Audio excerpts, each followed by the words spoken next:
Hope we're able to see the screen.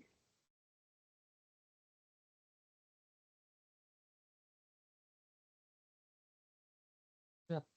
Yes, all good. Okay. Yes, yes. Okay. Thank you. We'll just wait for 1 more minute and then we'll start. Thank you for joining once again.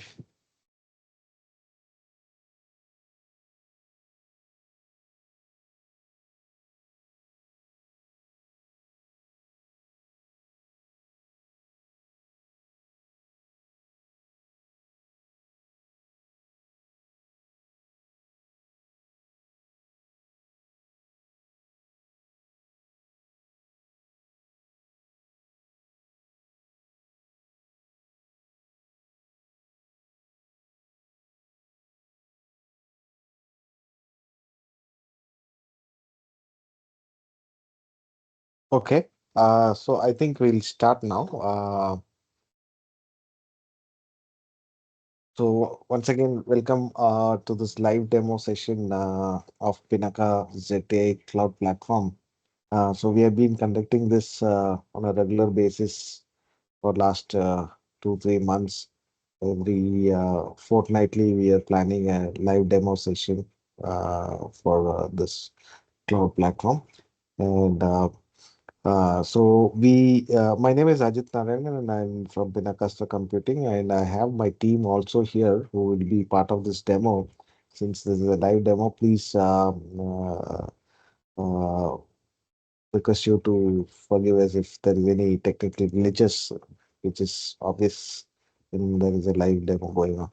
So, anyways, we have a very good agenda, very power-packed agenda. Not sure how much of we can cover, but still we'll try our best to cover. So, first to start with, just to give an introduction of what Pinakasta Computing as a company, as a startup is doing, and very short introduction, and we'll move to the live demo. Uh, Pinakasta Computing is a startup which is fully focused on democratizing how enterprises, research organizations, and academia uh, uses on-demand compute and storage infrastructure. So we have come up with a solution of private cloud infrastructure using hyperconverged infrastructure specifically for this industry verticals, academia, research organizations, and enterprises. So what we see in the slide is what we build from scratch, which is the cloud platform, which provides a complete compute network and storage infrastructure, and everything is software defined. And on top of this infrastructure as a service, we have built a couple of solutions that will be that is bespoke solutions specifically for certain industry verticals. So this is what we are actually doing, and the reason why we thought we'll do this is because of the change in the hyperscaler ecosystem and how companies, including large enterprises, have changed. Their outlook towards the public cloud has changed over this last decade. How it started, how it was very attractive initially. People started putting all the workloads in the public cloud, and they have started realizing since 2020, we can see there is a decline in the hyperscaler usage also, because people have realized that all workloads actually does not belong to public clouds. So people have started migrating.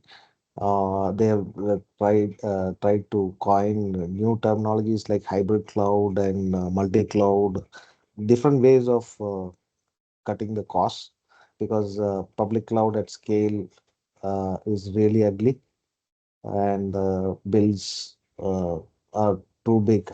So even enterprises with deep pockets have started rethinking about their cloud strategy.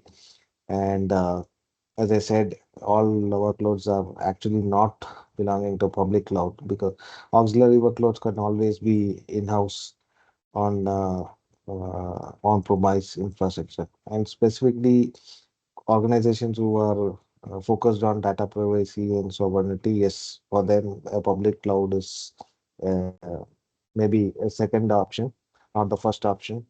And low TCO, cost predictability, these are all strategic reasons why people are moving out of public cloud, offloading auxiliary workload out of public cloud, and legacy system integration, and total enhanced control and governance, and few local regulatory requirements also push them to offload their workloads from public clouds and put it and run it locally. And the affinity model, the graph which is shown below, shows the reason, the kind of workloads which are suitable for private work cloud, and the kind of workloads which are very suitable for public cloud.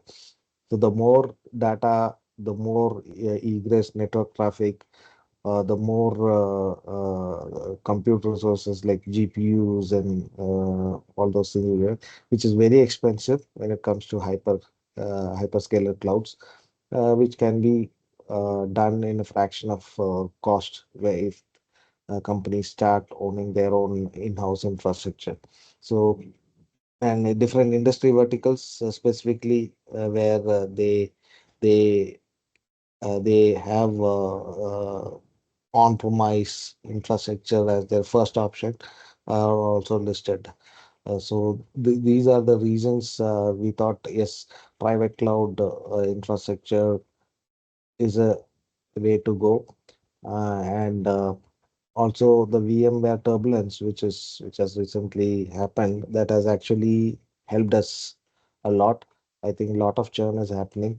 That is also a very good reason where enterprises have started looking for uh, VMware alternative solutions. And that's where we have this solution called Pinaka ZTi, which is fully software focused, and it's on open source platform.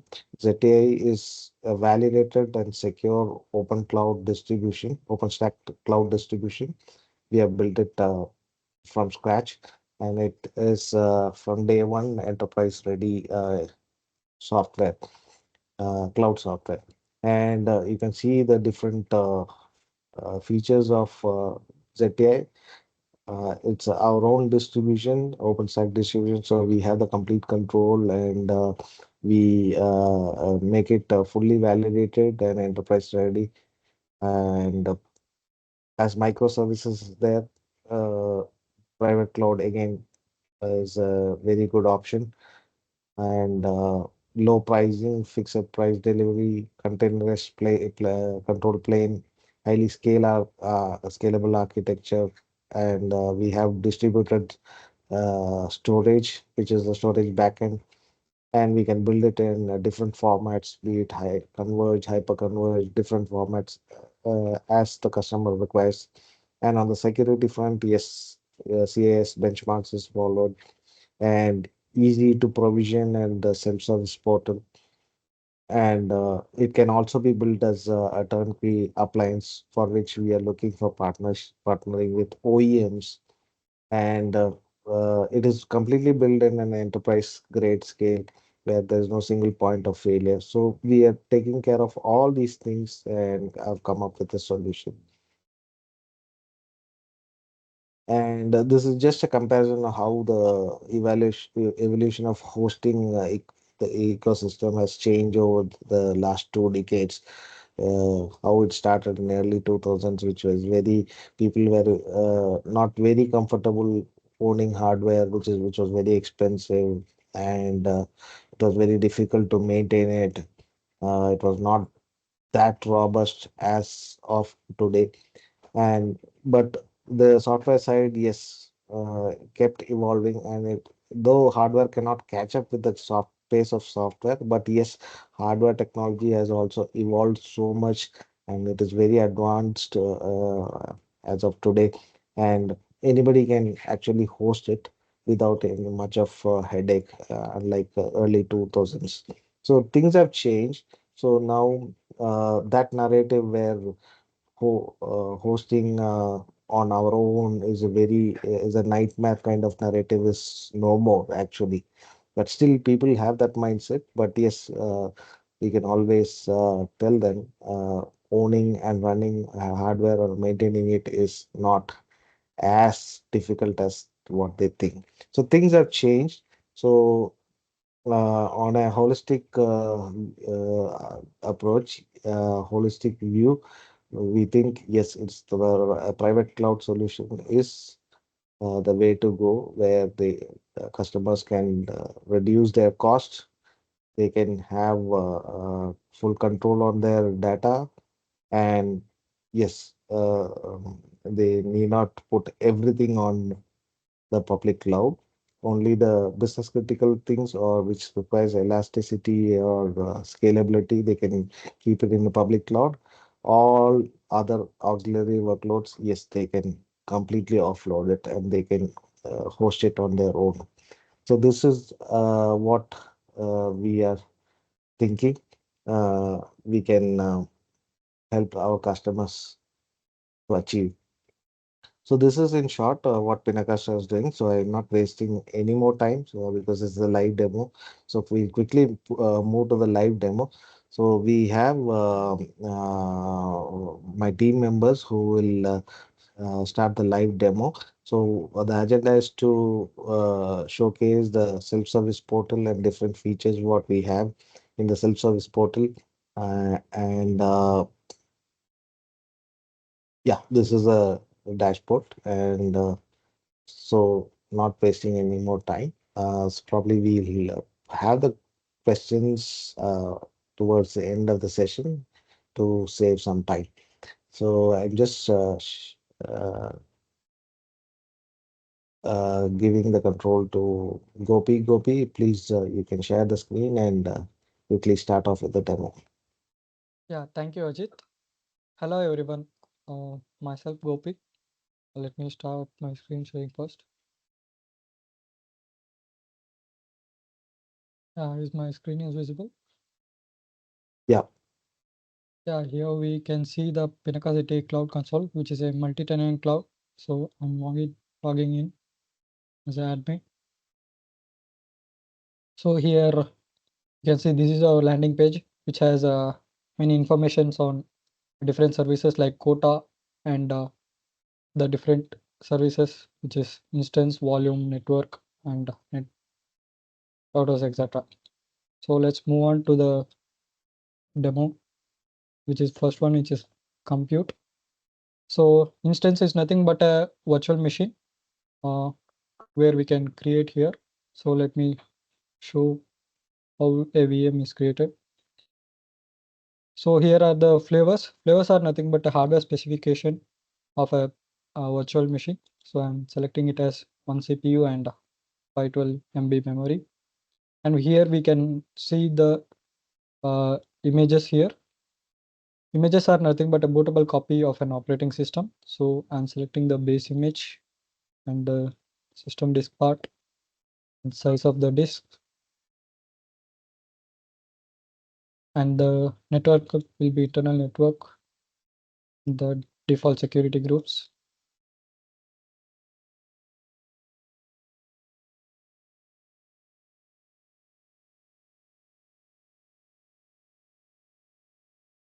I'll name it as live VM. And here we can see the key pair, which is used for SSH secure connection.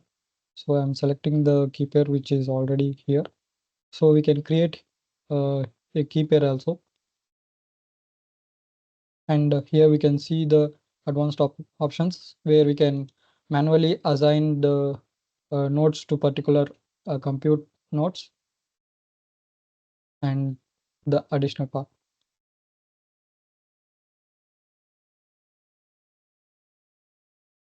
So I'm making the smart scheduling and confirming the creation. Here we can see the status of the VM, which takes some couple of seconds.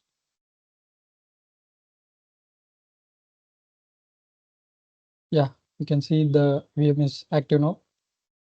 We can log in either through the VNC console or the SSH, where we need to attach a floating IP, which is pulled from provider network. Let me show you the console login first. Default username and password.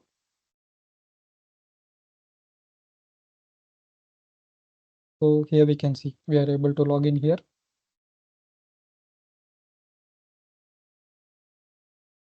So next, let me show you how to attach a floating IP. So here we can associate floating IP and perform SSH here using this floating IP. And here are the other options like instance status. So where we can stop, lock, and reboot, soft reboot, and shell is nothing but sleep state, and attach an additional fixed interface, detach an interface, and we can attach volumes, detach, dissociate, which is associated now, and manage security groups. And here we can see the snapshot part. So snapshot is nothing but a particular recovery of a VM at particular instance of time. So using this snapshot, we can create a VM at where that particular instance of time process was running, and the configuration update. So we can resize and change the password, and these are the options in instance part. So let me move on to the next thing. So as I explained here, we can see there is a instance snapshot which is created already for a particular instance. So using this snapshot, there is a VM already created which is running also. So then here we can see flavors. So here are the custom flavors which we created for creation of instance, and we can see that GPU flavors also been added. And here is the server group. Server group is nothing but a grouping more than one VMs with same configuration, where we can add instance to the same group easily. And here are the images. We can upload any number of images as per our requirement.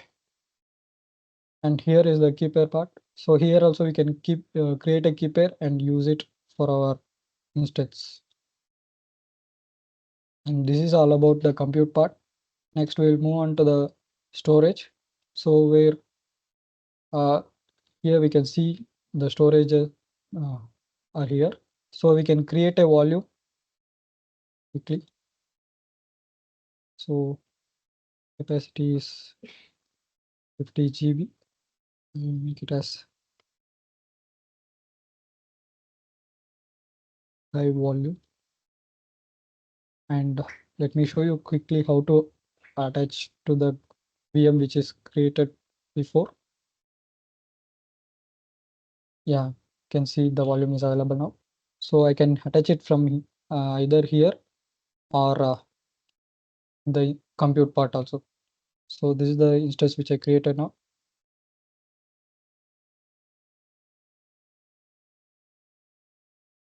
Yeah, so you can see here, and volume got attached of size 50 GB. Yeah, this is all about the volume part, and you can see the creation of snapshot and creation of backup and cloning a volume. Snapshot and backup differs in particular thing, where snapshot is a recovery of particular time for a short period, and backup is for permanent backup. So here we can see the volume back. So we can see two types of backup here, full backup and incremental backup for all the volumes which is created, and volume snapshots also. So whichever the snapshot of instance is got created, it will create a snapshot for volume also automatically. Here we can see some of the snapshots created. So next we'll move on to the network part. So here you can see the networks, external network, which is a provider network, and internal network, which is a tenant network. And here we can see the routers. Here we can create any number of routers and isolate the VMs attaching to it. And the floating IP, where we can pull the public IP from the provider network. And here is the topology of our network. And here it comes the load balancer. Load balancer as a service here serves only based on the port uh, load balancing. So here let me show a quick creation of load balancer and how it works. Here I have two VMs named load balancer 1 and load balancer 2, where it has an web application, sample web application on each.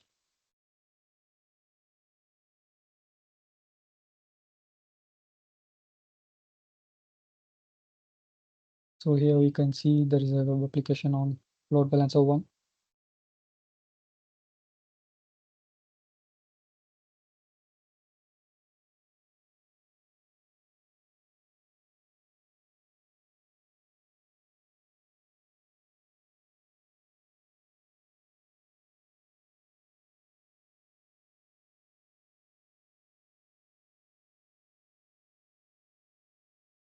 Here we can see we have two applications on two nodes.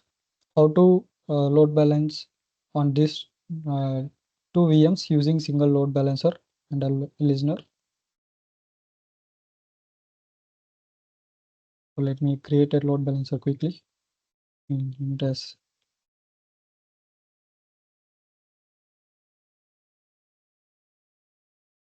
network.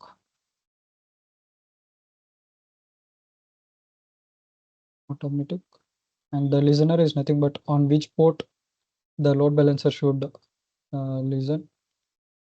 Limit as website and HTTP, which is running, and protocol port, and pool is nothing but a collection of listeners where it will redirect the traffic to, and the pool algorithm. And I'll add two members with port 80. So based on the weights, it will redirect the traffic with priority with high weights.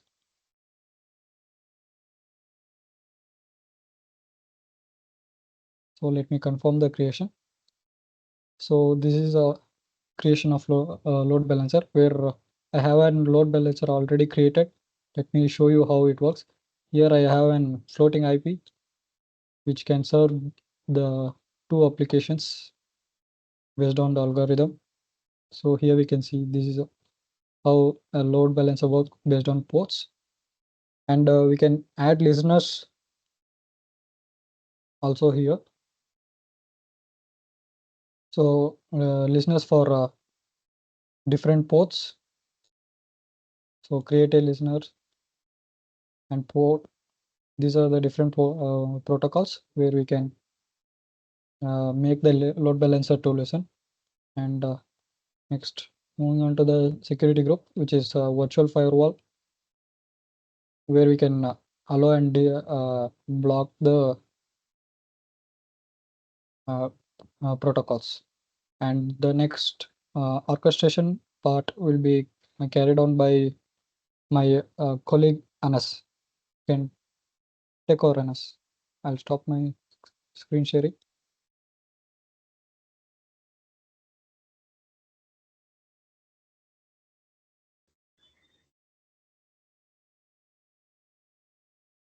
You are not audible, Anas. 1 second. Hello? Yeah, we Hello? can hear you. We can hear you Yeah. now. Okay, okay. Let me share my screen first.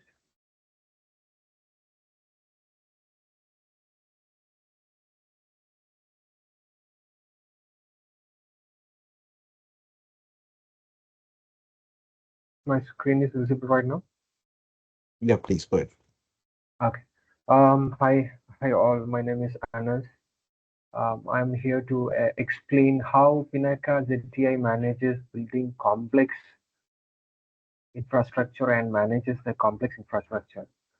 We use infrastructure as code service here, which heat orchestration tool, which helps us to build and manage different types of resources using a simple script, which is written in YAML and or JSON file, JSON format. Let me log in.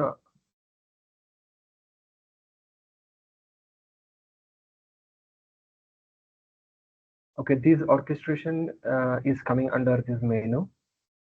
So stack, what is stack? Stack is a key component of orchestration tool, which contains different types of resources such as servers, storage volumes, networks, and working as a single unit together. So let me create one stack.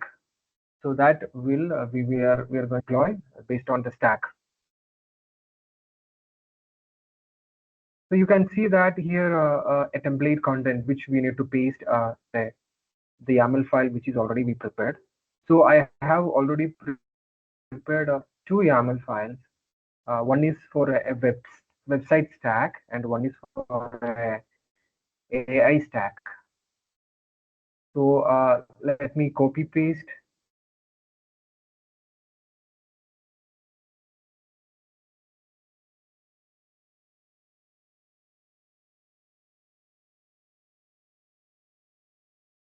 You can see the creation in progress. At the same time, I am deploying one more stack.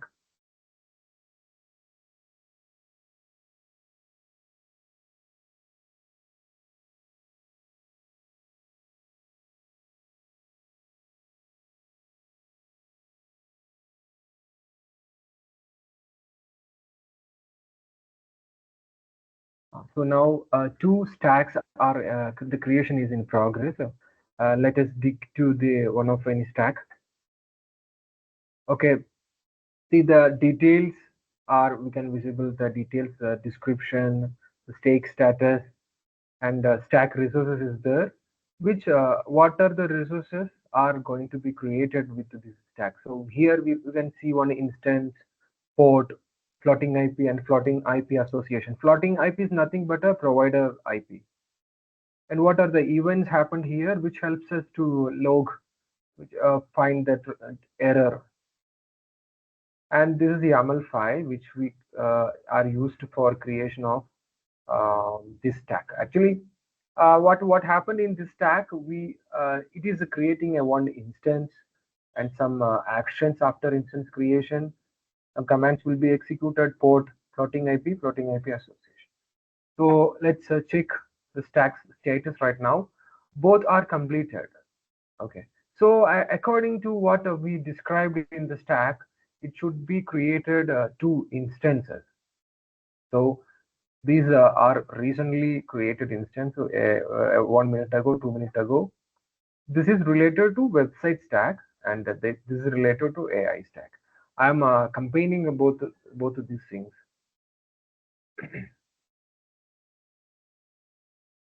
So floating IP is also associated with this. So this website stack, what are the what virtual machine has created, we can able to see using this floating IP. So let me open this floating IP in a web browser. So definitely it is the backend process is working. At the same time,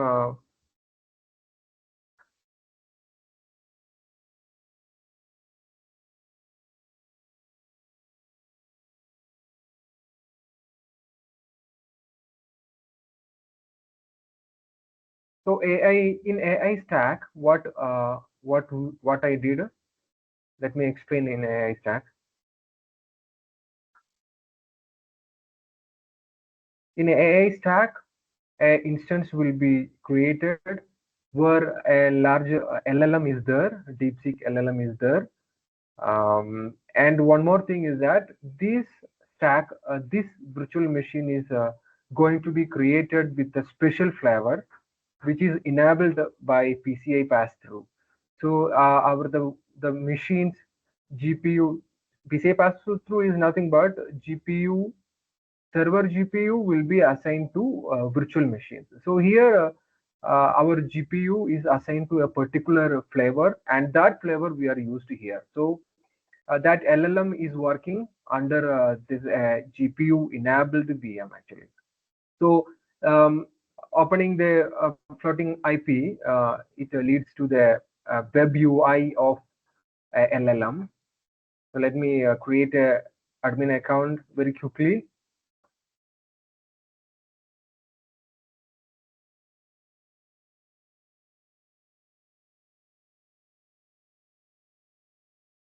So here, as of now, I'm using a DeepSeek R1.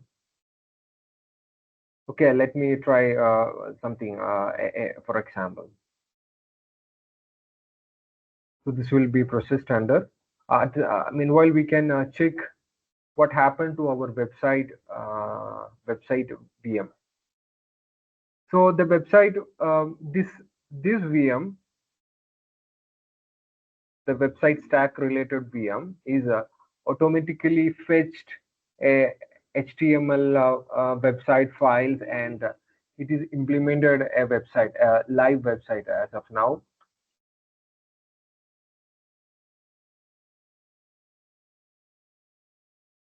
Let's wait. So in order to take for time saving, let me a recorded version of this.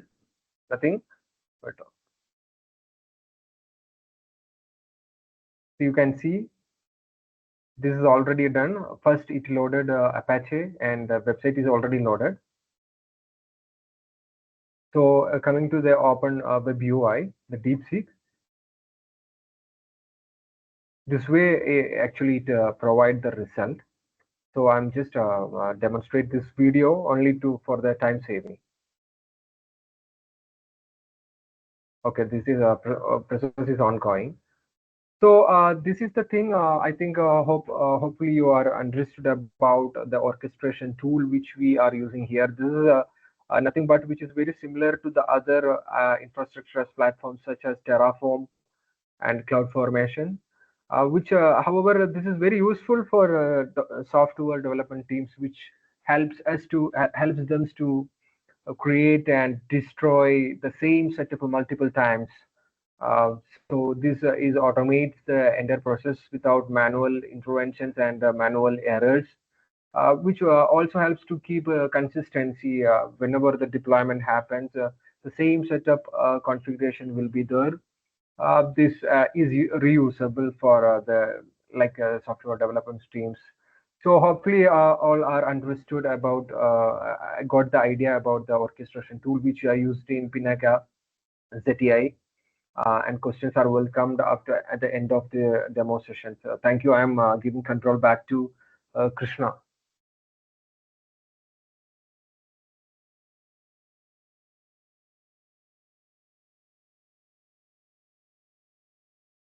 Yeah.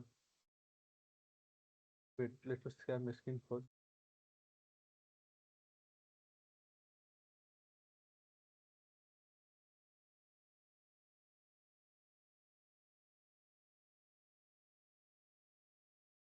Oh, my screen visible to everyone here. Yeah, a bit louder, please. Yeah. Let me log into the console first.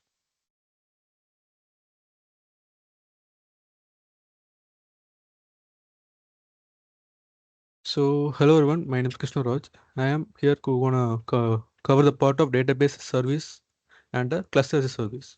First, let's start with the database service.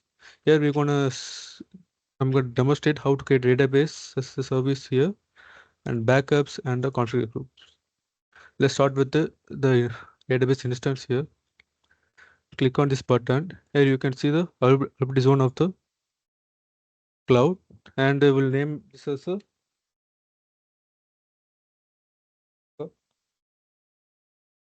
DB.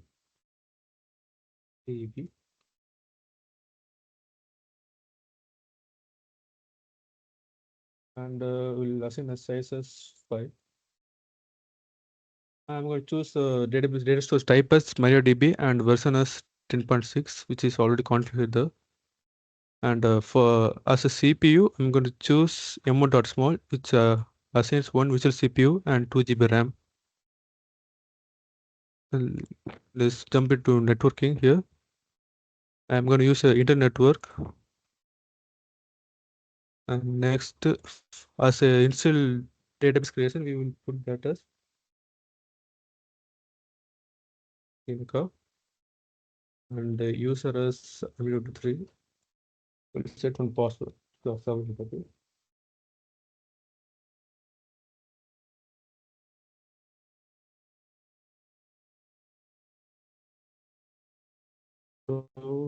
next, and we're going to choose the configuration group here.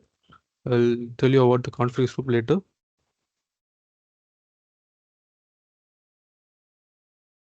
Now you can see the database starts created, and here is a whole summary of our specs here.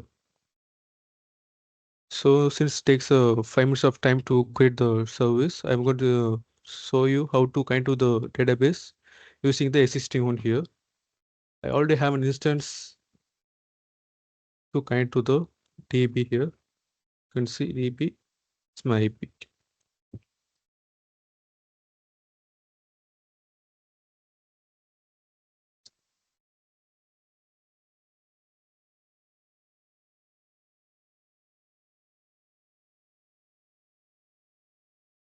Here is my instance. First, you need to download the MySQL client to connect to a database service here.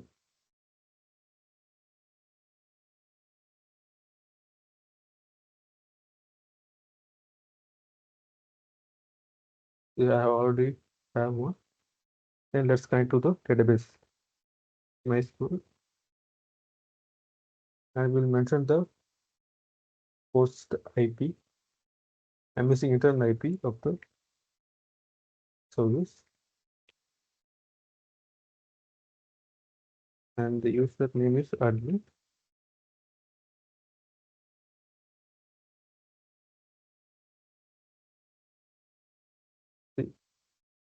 This now we are going to the database. Let me show the all database.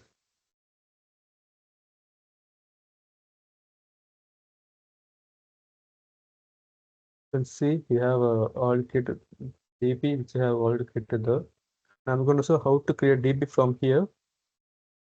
We have ability to create a DB. Just create one DB, like that's demo DB. In initial, you can't get access to the DB here. You need to assign this DB to this user to get the access. This is my username admin. I will grant the permission to this user. Okay.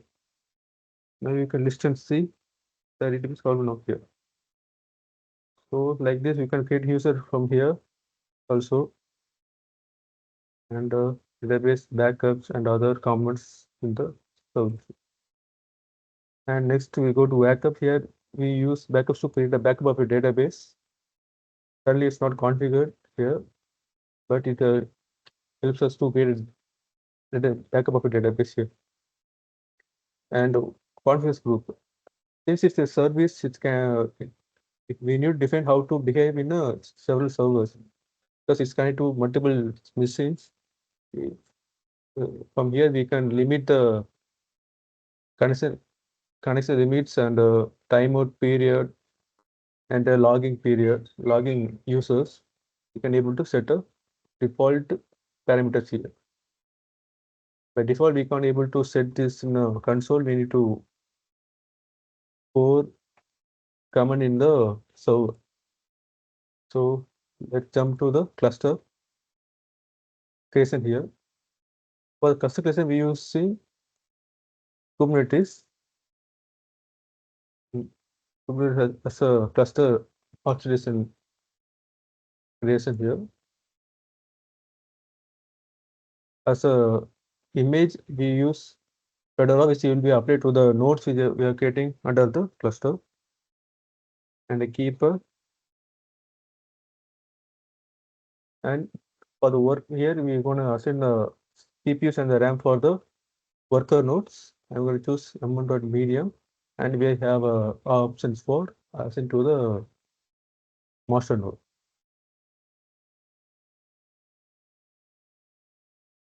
And next, we'll choose the red driver as a planner. I'm going to deploy it now the local network. Let's see. DNS server name, and we can able to enable the load balancer here for the master nodes, which will be helpful the also handle the traffics. By enabling this option, it automatically assigns the floating IP to the nodes. Yeah. You can see the overview of our selection, CV Kubernetes, images, drivers, and the flavors of the nodes. Now I'm going to show you how to create a cluster through using this template. First, the cluster here, cluster name, and this is the template created now. As soon as I click the template, it automatically applies the template data into the cluster creation. Here I choose the Pinaka and the flavors. Let's see if you want to choose another diff or you want to reapply the configuration, you can change the configuration here.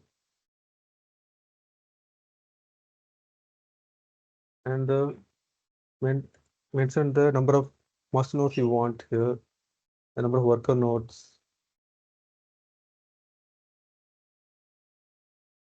Next, you want to create a new network, it will create a new network for the particular cluster. If you don't want, you can use the local network, which already created in the network part.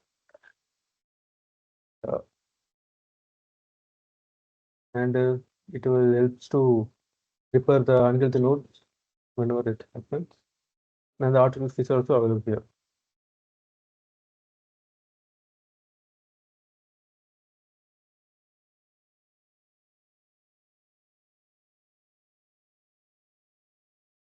So, sorry.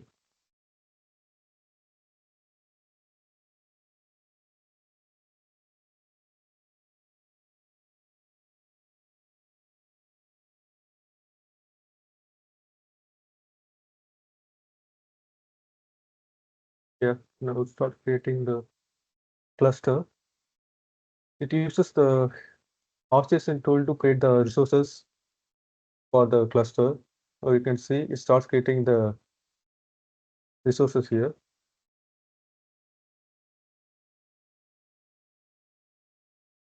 Since it takes around quite long time, I'm gonna use a already existing one here. Here you can see I have working node with m1.medium and one master node with m1.large. Working on 3 nodes. It is shown in the instance section.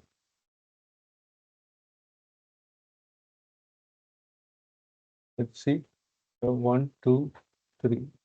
3 worker nodes and 1 master node. This is my master node's IP. Let me connect to this master node.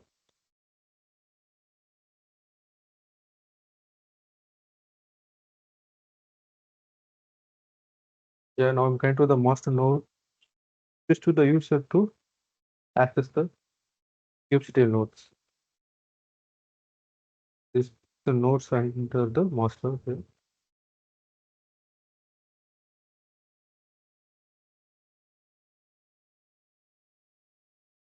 Yeah, you can see we have one master nodes running here and 3 worker nodes. Let's see we have any pods running here. No, currently we don't have any pods. So let me deploy one here. Now I'm gonna deploy one Nginx image. Let's see. Yeah, it starts creating the container.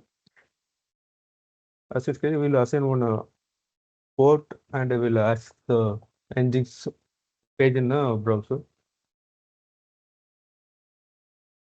So it's finished. Just assign a port.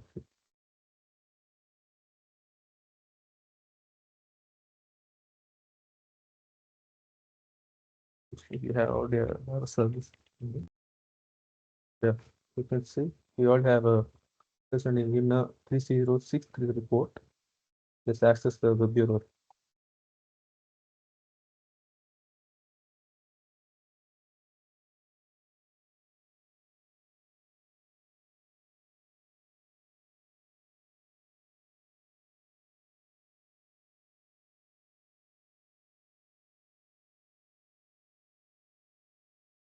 See, the pod is deployed in the master IP.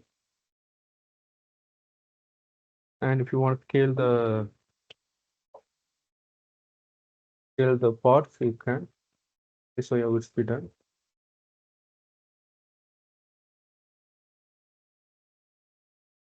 Just check the pod count. Yeah, it's now start creating. If you want to shrunk the replica, let's change number to 2. Yeah, it will start terminating. Okay, if you don't want the pods running, just delete the deployment.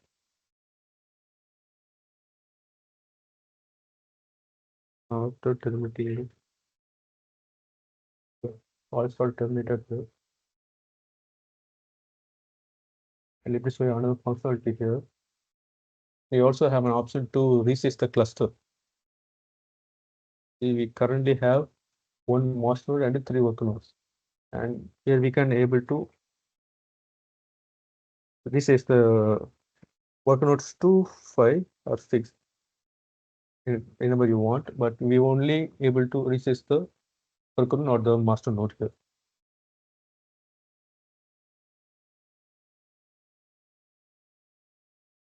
Yeah. That's all from the database and the container classification side. I hope you all understand the process here. Thanks for attending the meeting. Thanks, Krishna. I think we'll switch to Anas, who can quickly show how PCA pass-through is done in this current setup. Anas, can you quickly show?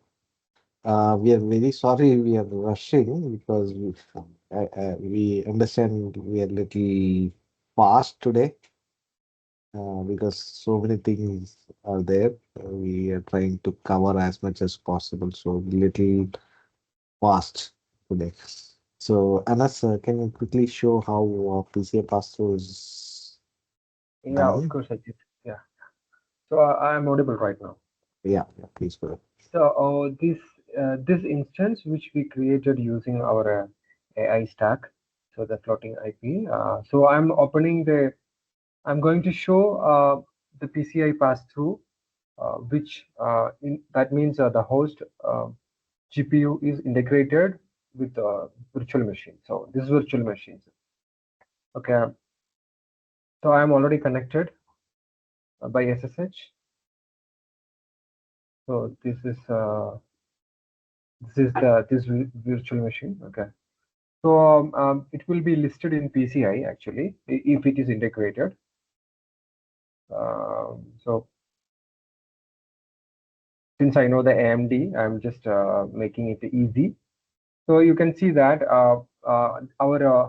this is a very low-end model, Radeon RX 580. So this is actually in our PCI list.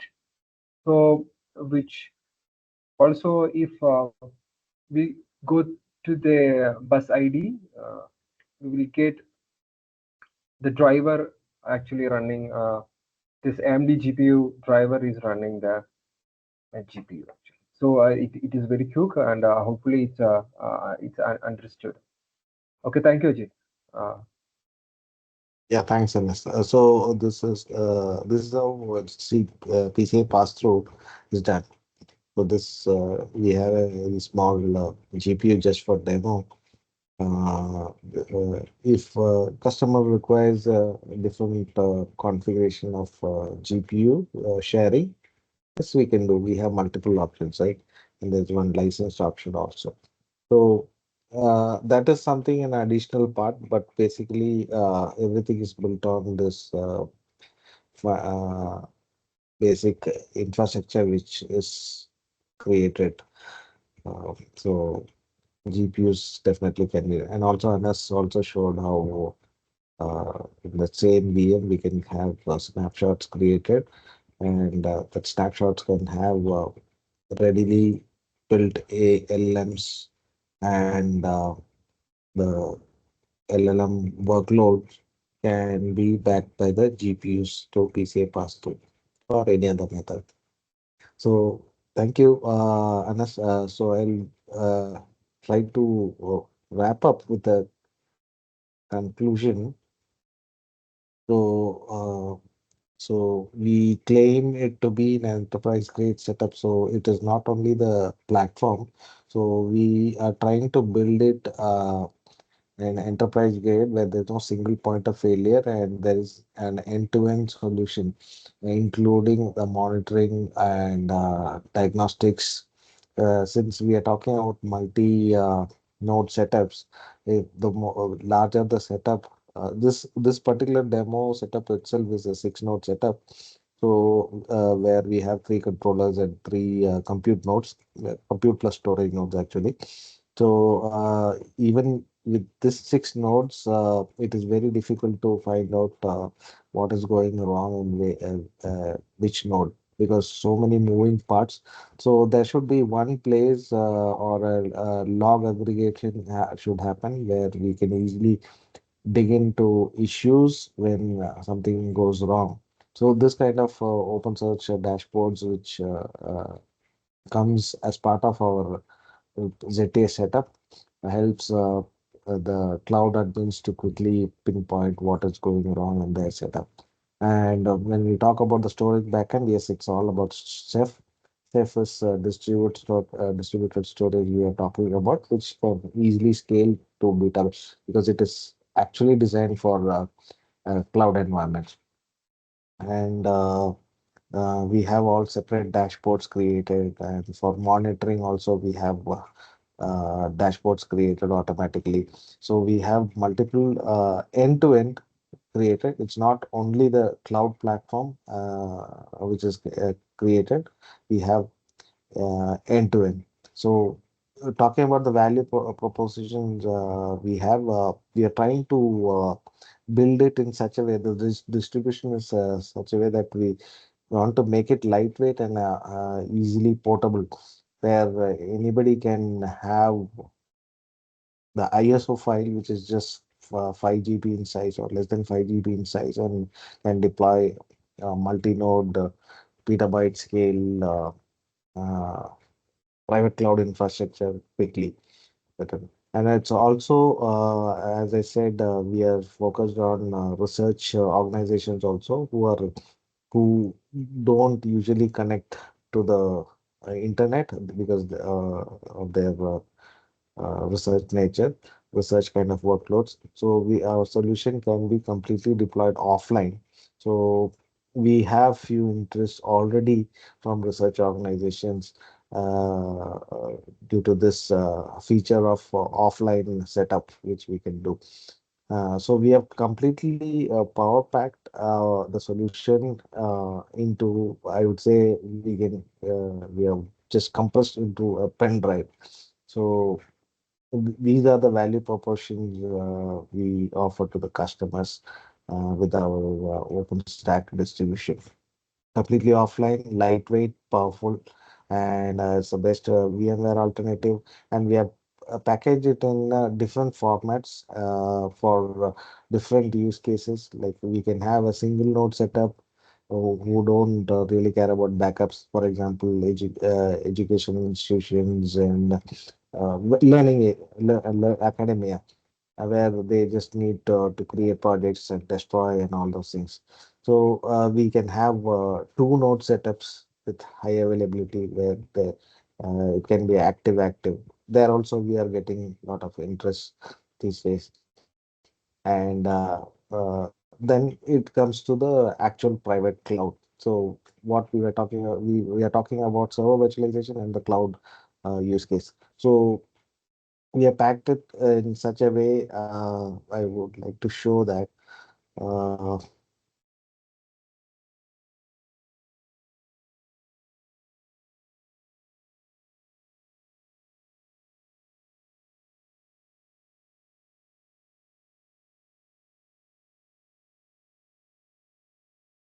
okay, sorry, there is some,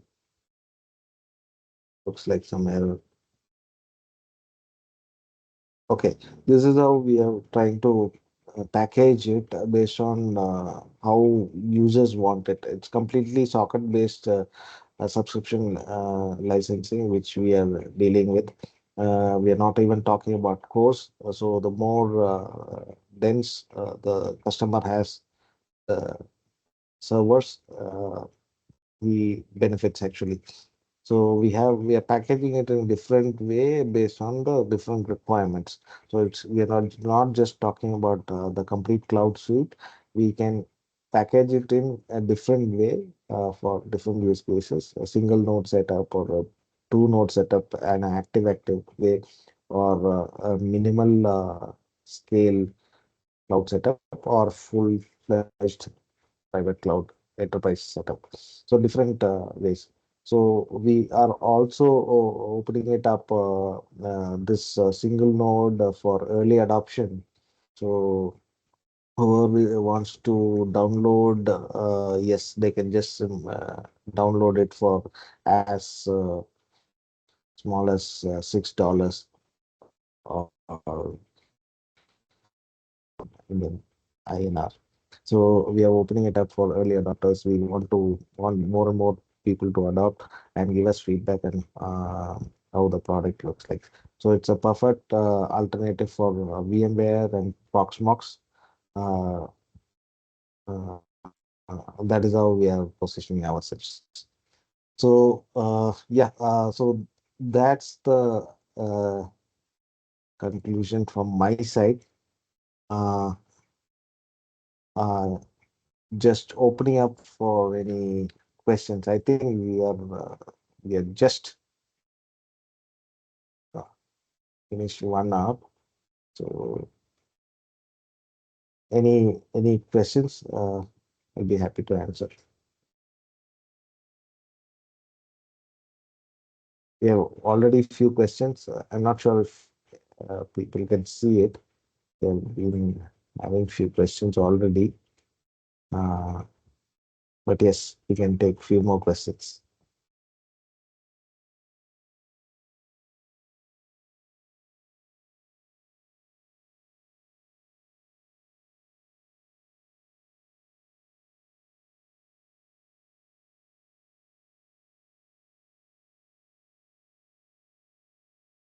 Ajit, there are some unanswered questions initially.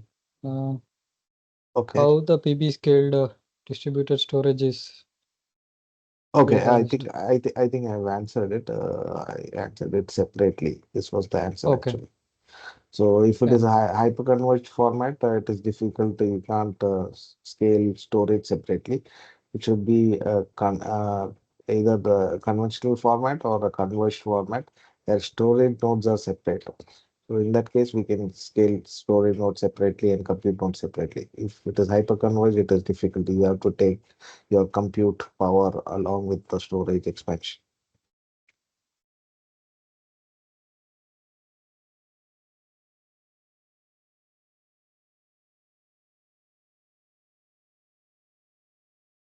So please feel free to reach out to us through our website. In case of any queries, we are happy to answer your queries offline also. So not wasting more time. I think I'm sure we were a little fast today. We had so many things to cover, so our apologies if it was difficult following. So if no questions, I think we can wrap up this demo. Thank you very much. Thanks all. Thank you all. Thanks for taking your time today for this live demo. We can connect offline. Thank you all. Thank you all. Thank you.